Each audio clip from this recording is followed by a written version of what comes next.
वसई विरार महापालिकेच्या आरोग्य सभापतीपदी 3 मताने बहुजन विकास आघाडीचे निलेश देशमुख यांचा विजय झालेला आहे आणि आता सध्या नवनिर्वाचित सभापती निलेश देशमुख सध्या माझ्यासोबत आहेत. निलेशजी, आपली निवड झालेली आहे. महापालिकेचा प्रशासकीय कारभाराच्या नंतरचा कारभार आता सुरू झालेला आहे. आरोग्य सभापतीपदी म्हणून आपली नेमकं काय विजन आहे? कारण वसई, विरार आणि नालासोपारा याच्यामधला जर पूर्ण लोकसंख्या आणि आरोग्याच्या समस्या जर बघितल्या तर आपलं काय नेमकं विजन आहे? खरं म्हणजे वसई विरार शहर महापालिकेची सध्याची लोकसंख्या बघता जवळपास 25 ते 30 लाख लोकवस्ती या पूर्ण शहरामध्ये आहे. गेल्या 2020 कोविड काळानंतर किंवा त्या अगोदर सुद्धा बऱ्यापैकी लोकांना या ठिकाणी आरोग्याची ज्या काही सुखसुविधा असतील त्या ठिकाणी त्यांना अडचण येत होती. आणि ह्यानंतर आता आम्ही जेव्हा या ठिकाणी निवडून आल्यानंतर आम्ही या ठिकाणचा पूर्णपणे सर्वे केला, माहिती घेतली आणि जास्तीत जास्त लोकांपर्यंत कशा या असलेल्या आरोग्य सेवा पुरवता येतील या दृष्टिकोनातून आमची समिती या ठिकाणी काम करणार आहे. एकूण महापालिकेमध्ये किती हॉस्पिटल आहेत, किती कर्मचारी आहेत आणि नेमक्या आरोग्याच्या सुविधा कशा आहेत आणि नेमकं आपण कशा पद्धतीने त्यामध्ये बदल घडवणार आहे?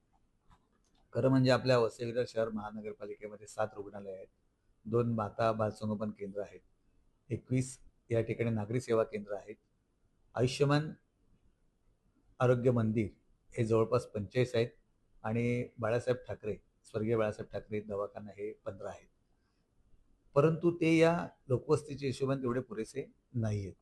आता येऊ घातलेलं जवळपास आचोळ्यामध्ये बनलेलं 250 खाटाचं रुग्णालय या ठिकाणची पण आता सुरुवात होणार आहे. आपले माजी आमदार क्षितिज ठाकूर यांच्या वाढदिवसानिमित्त या ठिकाणी मंजूर करून त्यांना त्या दिवशी 25 करोडचा धनादेश सन्माननीय मुख्यमंत्री एकनाथ शिंदे यांनी त्यांना दिला होता. त्याचं काम युद्धपत्र करण्याचा आम्ही प्रयत्न करणार.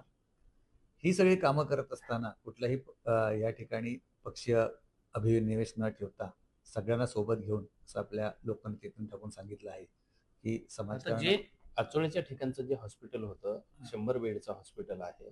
अनेक आपल्या इकडच्या परिसरातल्या नागरिकांना ही साध्या म्हणजे मेजर ऑपरेशन असेल किंवा काही कुठली आरोग्याची समस्या असेल तर त्यांना मुंबई गाठावं लागतं. तर आता नेमकं कशा पद्धतीनं ह्या आरोग्याची जी हॉस्पिटलची काय अवस्था असेल आणि इथल्या कर्मचाऱ्यांची काय अवस्था असेल, कशा पद्धतीने यावरती आपण उपाययोजना करणार? खरं म्हणजे जवळपास 1600 कर्मचारी आपल्या आरोग्य सेवेमध्ये काम करतात. 1600 कर्मचारी काम करत असताना या ठिकाणी आपण जे महानगरपालिकेचं बजेट असेल आणि त्या ठिकाणी असलेले एक्सपर्टीज असतील तर यांची या ठिकाणी थोडी वणवा आम्हाला भासवत आहे. येणाऱ्या काळात जसं रेडिओलॉजिस्ट असेल किंवा सोनोग्राफीसाठी असेल किंवा काही ठिकाणी भूलतज्ञ असतील किंवा सायकॅट्रिस्ट असतील, म्हणजे एखादा जर रुग्ण आला असेल तर त्याला सगळ्या स्तरावर त्यांना त्याच्यावर उपाय झाले पाहिजेत, इलाज झाला पाहिजे, यासाठी आम्ही प्रयत्न करणार. मग यासाठी काही शासकीय ज्या काही कायदेशीर अडचणी असतात त्याच्यावर तोडगा काढण्यासाठी आम्ही प्रयत्न करणार. मग त्या ठिकाणी मानधनाचं त्यांचं स्वरूप असेल ते वाढवणे असेल किंवा काही स्पेशालिटी स्ट्रीम असतील यांच्याकडने डॉक्टर खास करून आपल्या परिसरात जे उपलब्ध झाले असतील तर त्यांना कन्व्हिन्सिंग करून महापालिकेच्या सेवेत आणण्यासाठी प्रयत्न करणार. काही ठिकाणी जर फुल टाईम आम्हाला जर काही सेवा नसेल मिळत तर त्या पार्ट टाईम कशा मिळवता येतील आणि अगदी याच्या पलीकडे जाऊन काही ठिकाणी आउटसोर्सिंग काही करता येतील का, किंवा काही आपल्या ज्या काही चाचण्या असतील त्या सगळ्या चाचण्या महानगरपालिकेच्या रुग्णात उपलब्ध करणं शक्य नसते, कारण त्यांची जी मशिनरी असते ती एवढी कॉस्टली असते, त्याचा रखरखाव असतो, ते महानगरपालिकेला करणं शक्य नाही. पण त्यातनं काही महापालिकेच्या माध्यमात सवलत दरामध्ये इकडल्या रुग्णांना त्या सेवा देता येतील का, यासाठी मी प्रयत्न करतो. वसई विरार महापालिकेचे जेवढे हॉस्पिटल आहेत या ठिकाणी मोठ्या प्रमाणामध्ये काही मोनोपल्ली चालू आहेत. MBBSचे डॉक्टर सेवा देण्यासाठी तयार असतात, मात्र या मोनोपल्लीसाठी ते डॉक्टर त्या हॉस्पिटलमध्ये सेवा देऊ इच्छित नाहीयेत आणि अशा वेळी रुग्ण जो आहे, सर्वसामान्य रुग्ण जो आहे हा कुठेतरी भरडला जातोय. तर या मोनोपल्लीवरती सुद्धा आपण काम करणार आहेत का आणि इथले जे तज्ज्ञ डॉक्टर असणार आहेत या डॉक्टरांच्या बाबतीत आपली काय भूमिका असेल किंवा त्यांना कन्व्हिन्स करणार आहेत का? खरं म्हणजे मोनोपॉली हा शब्द आपल्याकडनं मला आजच ऐकायला मिळाला. खरोखर असं काय असेल त्याची मी 100% माहिती घेणार, कारण हे सेवा क्षेत्र आहे आणि आम्हाला ज्या नागरिकांनी आमचं उत्तरदायित्व आहे, जे आम्ही नगरसेवक किंवा लोक निवडून आले तर आम्हाला शेवटी जबाब हा दर 5 वर्षांनी नागरिकांना द्यायचा आहे. त्यामुळे या ठिकाणी असे काही प्रकार असले खपून घेतले जाणार नाही. आणि खरोखर बरेचसे या व्यवसायाचे सेवाभावी लोक असतील, सेवाभावी डॉक्टर असतील, यांचा आम्ही 100% सहकार्य घेणार. यांना आम्ही विनंती करणार. मी तुम्हाला अगोदरच सांगितलं की शेवटी ही सामूहिक प्रक्रिया आहे.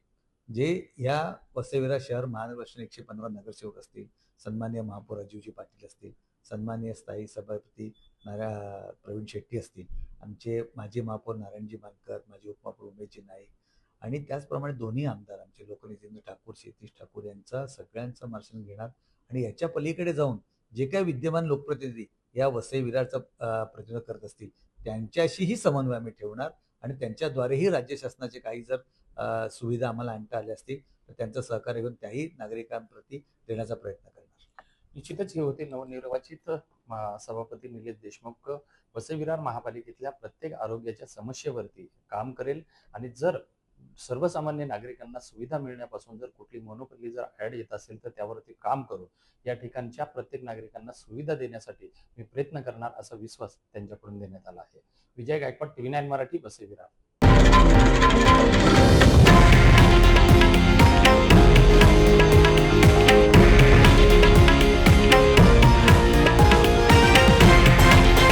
हे आहे देशातील नंबर 1 न्यूज नेटवर्क आणि आपण पाहत आहात TV9 मराठी, एकमेव.